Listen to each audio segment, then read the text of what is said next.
All right.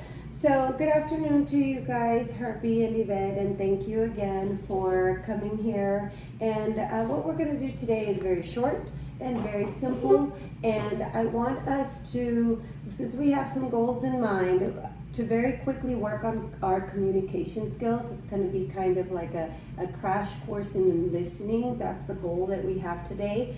Okay, because I noticed from the last time, one of the things that we want to work on, that we should always work on as a couple, is our communication skills. And communication is not just speaking, it's listening. And so therefore we're gonna focus on that. Okay, I'm gonna designate, the way it's gonna work is I'm gonna designate one of you to be the speaker and one of you to be the listener. In this case, I'm gonna ask you, Herbie, to be the speaker, and you are going to interpret or remind Yvette last time how there was just a small situation, and we don't need to go over the details of it specifically again, but more than I tried to tell you something you mentioned the last time, and she didn't really listen the way you would have wanted her to listen. That was, and so she will listen and then in turn rephrase or paraphrase her interpretation of what you were trying to portray to her. Okay, what we're trying to do here is just be a great listener and really take what the other person is trying to tell us to heart. Okay, so whenever you're ready. Okay. So what I mentioned last time? Okay. So yes, I do still remember correctly that I don't remember what she had asked me, but I told her I was thinking about what you had told me yesterday, and she must have misinterpreted what, that's all I was doing was thinking, processing what she told me. What could I have, that's what I was going through my mind. What could I have done different, or what could I have at the whatever subject it was, I don't even remember anymore, but I was just telling her, and she just totally shut me down, like, oh, was I guess I can't tell you anything anymore because you bring it up. And I mean, I'm just trying to communicate with my wife and let her know what I was thinking about. And she just, I think she should have I was expecting a different reaction. Like, oh, okay, well, let's talk about it. Or what is it that you're thinking about? Tell me. And she just went on a different direction. And so that sort of just shut me down to not communicate with her about the simplest thing, like, oh, I was thinking about something. Okay.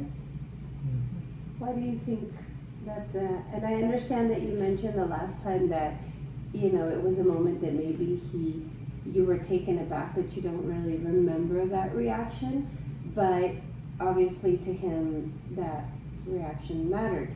So based on just what he said, and we don't need to, we don't really need to recall what it was about. It's more the reaction that we want to focus on. And I didn't say it in a negative way either, in a condescending way, or nothing. I just said, oh, I'm thinking about what you told me. Do I usually act that way though? Do I usually react in a certain, like that way? Only when you feel like I'm attacking you or I'm being negative towards you. I act that way. You act that way. When you don't get your way or something like that, that's when you act that way. No. So as an active listener, like, you really want to take what he said to heart, basically because it bothers him, or it bothered him at that moment. Can you repeat what he's trying to say?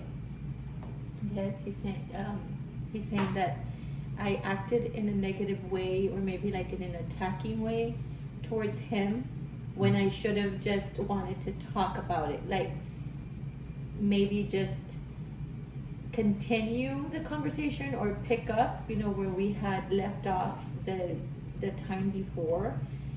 And I didn't. And maybe I do react that way. I don't know. I don't until he said it, because he had never told me that. Like, I don't, because I know the way she's gonna react. The negative way, she's gonna well then, no, I'm not gonna say anything anymore, and she runs off, walks away, and like But you don't think that's why I don't say things like Okay. that. I just But you don't Yes, think dear. you should. Yes, dear. No, but you don't think you should tell me because I do tell you, because and then then it builds up even more. I think it's gonna build up in you even more. But I can take it. Well, no, I mean, But it obviously it can bother you. yes, it can. And as an active listener, vice versa, she's saying, well, maybe it hadn't been brought to my to attention. me, yes, to my attention. And I think because I have told him a lot of times before, well, not a lot of times, but I know we've mentioned, in situations, not about me and him per se, but like in other situations that it's like, well, I don't even know, like why that couple, I mean, they looked so good and why are they getting divorced or this and that. There's a conversation between me and him, and I'm like, well, we really don't know what's going on. It's like the little drops that are going into the cup, and it's okay because you're taking it. You can still handle it. But at the very end, all those little drops, they're going to spill over.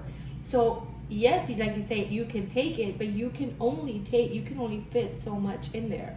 After a while, it's going to spill over, and it's going to be, not only did I attack you or did you feel attacked by me, but then it's going to be where we're like, you're doing it like, and even worse because you're already just up to the brim.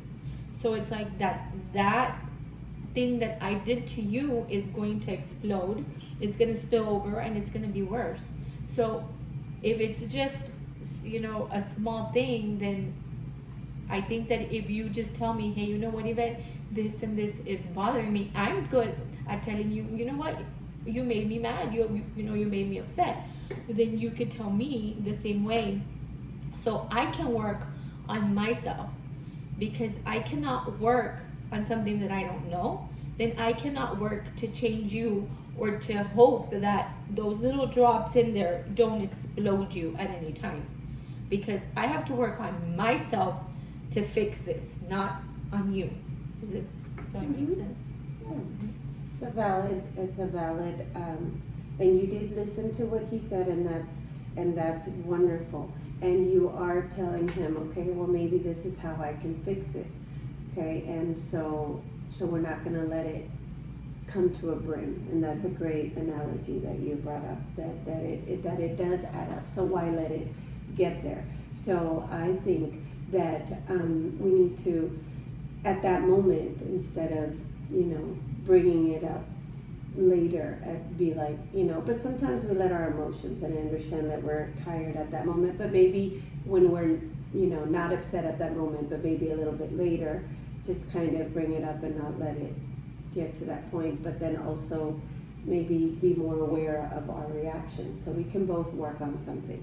Okay, so we're going to leave it at that. Like I said, this is a very short listening skill that we need to incorporate, not just in this case, but all the time, because we both know that marriage takes work and it takes adjustment. And if we can adjust this, then that will basically increase our communication skills. So if we can listen and then listen to the emotion and maybe be more vocal of how it made us feel, maybe not right at the moment because the emotion is there, but maybe a little while later when that feeling has passed, but face it right then and not let it go. Is that something that we... Very good summary to end it. Yes. Mm-hmm. Yes.